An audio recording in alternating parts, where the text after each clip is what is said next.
Hello friends, আজ আমি আপনাদের শোনাবো মাইকেল হোয়াইট হাউসের লেখা টানেল গল্পটি চতুর্থ এবং শেষ পর্ব।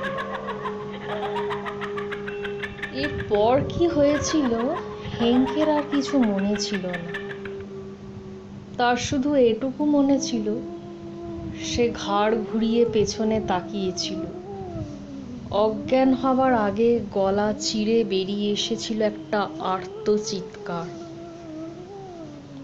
ঈশ্বরকে সে পরে ধন্যবাদ দিয়েছিল, যে টানেলে ঢোকার কথা জোন্স আর বাকি শ্রমিকেরা দুঃস্বপ্নেও ভাবতে পারত না, তারা তার বিকট চিৎকার শুনে প্রাণের পরোয়া না করে ঢুকে পড়েছিল সুড়ঙ্গের ভেতর। তারপর তারা প্রায় অচেতন হেঙ্ককে সুড়ঙ্গের ভেতর থেকে বের করে নিয়ে এসেছিল। এলিভেটরে করে তারা শটান ওপরতলায় উঠে এসেছিল, আর এক মুহূর্তও সেখানে থাকেনি। অনেক কষ্টে কোনো রকমে হেঙ্কের চেতনা ফেরাবার পর তারা আলোচনা করেছিল গত কয়েক মাস ধরে ওই সুড়ঙ্গের ভেতর কি কি ঘটে চলেছে তাই নিয়ে। তারা বলছিল এর আগে যে সার্ভে টিম ওই টানেলের ভেতর ঢুকেছিল, এক রাত কাটতে না কাটতেই তারা পালিয়ে এসেছিল এবং আর কোনোভাবেই ওই টানেলে ঢুকে কাজ করতে রাজি হয়নি। সেই ঘটনার এক সপ্তাহ পর একজন কর্মী দুঃসাহস দেখিয়ে ওই টানেলে ঢুকেছিল কাজ করতে, কিন্তু যখন তাকে উদ্ধার করা হয় তখন সে মৃত প্রায়। বিড়বিড় করে শুধু বলছিল সে যখন কাজ করছিল তখন ওই পরিত্যক্ত টানেলের ভেতর থেকে অনেক লোকের ফিসফিসানি শুনতে পেয়েছিল সে, অথচ ভেতরে সে কাউকেই দেখতে পায়নি। সেই লোকটি বেশি দিন বাঁচেনি, পাগল হয়ে গিয়ে প্রলাপ বকতে বকতে মারা পড়েছিল।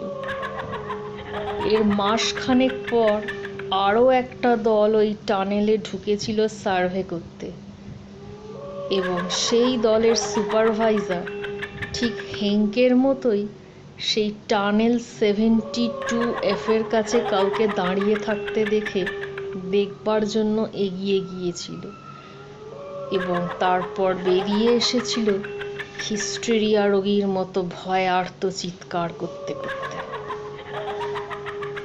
কিন্তু কেউই সঠিকভাবে বলতে পারেনি তারা ওই টানেলের ভেতর কি দেখতে পেত। সুপারভাইজার লোকটিকে অনেক ট্রিটমেন্ট করা হয়েছিল, কিন্তু তবু তার স্বাভাবিক অবস্থা ফিরে পেতে অনেক সময় লেগেছিল। অনেক জিজ্ঞাসাবাদের পর বিড়বিড় করে সে শুধু একটা কথাই বলতে পেরেছিল, নাৎসি। হেঙ্কের অবস্থা এদের সবার মতোই হলো। হেঙ্কের ঘটনার পর মিউজিয়াম কর্তৃপক্ষ সরাসরি আদেশ জারি করে দিল যেন কেউ ওই টানেলের ভেতর আর কাজ না করতে যায়। বেচারা হেঙ্ক অনেক দিন পর্যন্ত ভুগল। অনেক চিকিৎসার পর সে সামান্য সুস্থ হলেও কিছুতেই মনে করতে পারত না ঠিক কী দেখেছিল সে ওই টানেলের ভেতর। তবে ভয়ঙ্কর একটা কিছুতে দেখেছিল সন্দেহ নেই। ওই টানেলের প্রসঙ্গ উঠলেই ও কেমন যেন হয়ে যেত, ঘামে ভিজে উঠত সর্বাঙ্গ, কাঁপত হিস্টেরিয়া রোগীর মতো। ঘটনার পর অনেক চিকিৎসার ফলে সে সুস্থ হয়ে উঠলেও পরে সে আমায় জানিয়েছিল সে রাতে ঠিকমতো ঘুমোতে পারে না, চিৎকার করে উঠে মাঝে মাঝে জেগে উঠে বসে বিছানায়। কিন্তু আশ্চর্যের বিষয় এই যে সে ওই টানেলে কি দেখেছিল বা কাকে দেখে অমন ভয় পেয়ে চেতনা হারিয়েছিল কোনোভাবেই তার আর মনে পড়েনি। স্মৃতি থেকে সেটা যেন কেউ ভিজে কাপড় দিয়ে স্লেট মোছার মতো মুছে নিয়েছিল। সে সে নিজেও আর কখনো চেষ্টা করেনি টানেলের ব্যাপারে স্মৃতি রোমন্থন করতে, কিন্তু আরও খানিকটা সুস্থ হবার পর সে ওই টানেলের ব্যাপারে ঐতিহাসিক তথ্য খোঁজার ব্যাপারে উদ্যোগী হল। সে শুধু এইটুকু জানে যে ওই মিউজিয়ামের ভূগর্ভের টানেলটা হন্টেড এবং কোনো এক সময় নিশ্চয়ই কিছু ঘটেছিল সেখানে, সেটাই সে জানতে চায়। বিভিন্ন ঐতিহাসিক তথ্য ঘেঁটে এবং বিভিন্ন ইতিহাসবিদের সাথে কথা বলে সে আবিষ্কার করেছিল এক নির্মম সত্য। দ্বিতীয় বিশ্বযুদ্ধের সময়কার ঘটনা। হিটলারের ইহুদি নিধন যজ্ঞের সময় কয়েকজন নিরাশ্রয় এবং বিপদাপন্ন ইহুদি ফ্যামিলি লুকিয়ে ওই টানেলের ভেতর আশ্রয় নিয়েছিল। সেই খবর কিভাবে যেন চলে যায় নাৎসি বাহিনীর কানে। তারা বেশ কয়েকজন অফিসার সহ এই টানেল আক্রমণ করে, ওই ইহুদি পরিবারগুলোকে বন্দি করে নিয়ে গিয়ে হত্যা করবে বলে। কিন্তু তারাও বিনা যুদ্ধে আত্মসমর্পণ করতে রাজি ছিল না। দুপক্ষে একটা ছোট সংঘর্ষ হলো এবং দুজন নাৎসি সেনা অফিসার সহ সেই ইহুদি পরিবারের সকলে মারা পড়ল। নাৎসি দলের বাকিরা মৃতদের সবাইকে ওই টানেলের ভেতরেই পুঁতে দিল, এমনকি লড়াইয়ে নিহত নিজেদের দলের সেনা অফিসারদের লাশও সেখানেই দাফন করে দিল। তারপর থেকেই ওই টানেলে অদ্ভুত অদ্ভুত সব ঘটনা ঘটতে লাগলো। এই ছিল হেঙ্কের অভিজ্ঞতা, কিন্তু কাহিনী এখানেই শেষ নয়। এই ঘটনার পর থেকে হেঙ্ক কেমন যেন বদলে যেতে শুরু করলো। ঠিক মতো কোনো কাজ করতো না, ঘুমোতো না, খাওয়া দাওয়া করতো না, সব সময় কেমন ঘোরের মধ্যে থাকতো। আমি ওর নিকট বন্ধু ছিলাম, চেষ্টা করতাম কিভাবে ওকে খুশি রাখা যায়, কিন্তু ও যেন আমাকে চিনতেই পারত না। আমার খুব কষ্ট হতো ওকে দেখে। এরকম একজন জোয়ান সাহসী ছেলে যে ভয় কাকে বলে জানতো না, তার ওই একদিনে কি হলো। আমি তবু হাল ছাড়তাম না, সবসময় ওর কাছে কাছে থাকার চেষ্টা করতাম। কিন্তু একদিন শুনলাম হেঙ্ককে কোথাও পাওয়া যাচ্ছে, কোথায় যেন চলে গেছে। অনেক খোঁজাখুঁজি করেও ওকে যখন কোথাও পাওয়া গেল না, তখন মিউজিয়ামের এক কর্মী জানালো সে নাকি হেঙ্ককে ভূগর্ভের টানেলের দিকে নেমে যেতে দেখেছে। সঙ্গে সঙ্গে খোঁজ পড়ে গেল। শেষমেশ সেই টানেলের ভেতর থেকেই পাওয়া গেল ওর লাশ।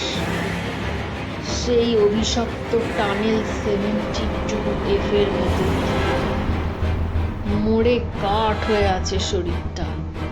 লাশের অবস্থাও ভারী অদ্ভুত। কেউ যেন তার শরীরটাকে দড়ি পাকানোর মতো পাকিয়ে পাকিয়ে ছিঁড়ে করে ফেলেছে। মিশরীয় মমির মতো শুকনো হয়ে গেছে সারা দেহ। আরো আশ্চর্যের কথা, তার দেহটা একটা বহু পুরনো কফিন ব্যাগের ভেতর মোড়ানো অবস্থায় ছিল। মৃত হেঙ্কের চোখে মুখে তখনও লেগেছিল এক নিঃসীম আতঙ্কের ছাপ। বোঝাই যাচ্ছিল মারা যাওয়ার আগে খুবই ভয় পেয়েছিল বেচারা। পুলিশ রিপোর্ট বলল হার্ট অ্যাটাকে মারা গিয়েছে হেঙ্ক। কিন্তু তাই যদি হবে, তাহলে ওই পরিত্যক্ত টানেলের ভেতর কেই বা ওর লাশকে এমনভাবে শুকনো ছিবড়ে হাড্ডিসার করল। হার্ট অ্যাটাকে তো শরীরের এমন অবস্থা হবার কথা নয়। আর টানেলের ভেতর যেখানে কেউ যায় না, সেখানে কে ওর লাশকে কফিন ব্যাগে মুড়িয়ে রেখে দিল, সেটাও আর এক রহস্য। আর একটা রহস্যেরও পুলিশ কিনারা করে উঠতে পারে। যে কফিন ব্যাগে ওর দেহটা মোড়ানো ছিল, সেটা বহু পুরনো যে কোম্পানি ম্যানুফ্যাকচার করা খোঁজ নিয়ে জানা গেল সেই কোম্পানি 1940-এর দশকের জার্মানি, এবং 1941 সালের পর সেই জার্মান কোম্পানি এই ধরনের কফিন ব্যাগ আর ম্যানুফ্যাকচারিং করেনি। কিন্তু হেঙ্কের মৃতদেহকে ব্যাগ করতে কে সেই বহু দশকের পুরনো ওই কফিন ব্যাগ ব্যবহার করলো ওই পরিত্যক্ত টানেলের ভেতর? কোনো দিন এই প্রশ্নগুলোর জবাব জানা যায়নি। বন্ধুরা, শেষ হলো মাইকেল হোয়াইটহাউসের লেখা টানেল। আশা করি পুরো গল্পটা আপনারা উপভোগ করেছেন। আমাদের চ্যানেলটি ভালো লাগলে অবশ্যই সাবস্ক্রাইব করুন এবং আমাদের ফেসবুক পেজ ভূত এবং পিশাচ কাহিনী সম্ভার অশরীরী আতঙ্ক এই পেজটিকে লাইক করতে ভুলবেন না। ধন্যবাদ।